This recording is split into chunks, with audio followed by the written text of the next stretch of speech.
Petualangan mencari lokasi Istana Emas. Di sebuah desa kecil, yang dikelilingi oleh pegunungan dan hutan lebat, terdapat legenda tentang Istana Emas yang tersembunyi di suatu tempat yang tidak diketahui. Banyak petualang telah mencoba mencari istana tersebut, tetapi belum ada yang berhasil menemukannya. Seorang pemuda bernama Arya, yang memiliki rasa ingin tahu yang besar dan keberanian yang tak tergoyahkan, memutuskan untuk mencari Istana Emas tersebut.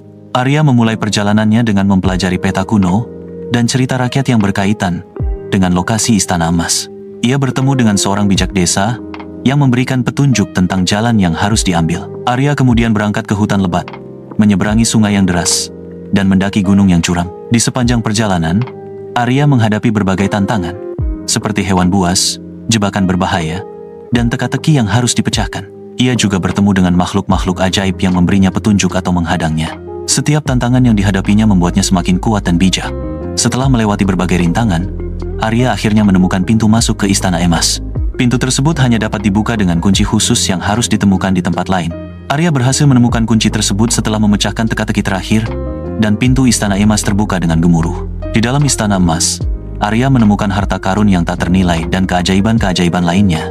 Setelah Arya membuka pintu Istana Emas, ia tidak langsung masuk ke dalam. Ia mendengar suara gemuruh yang semakin keras dan tanah mulai bergetar.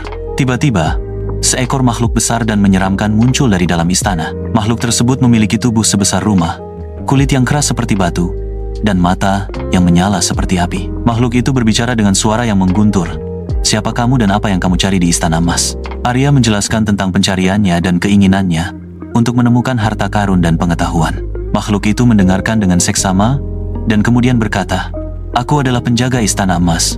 Aku telah menjaga istana ini selama ribuan tahun. Jika kamu ingin masuk ke dalam, kamu harus membuktikan dirimu layak." Arya membalas ala bacot lo monyet.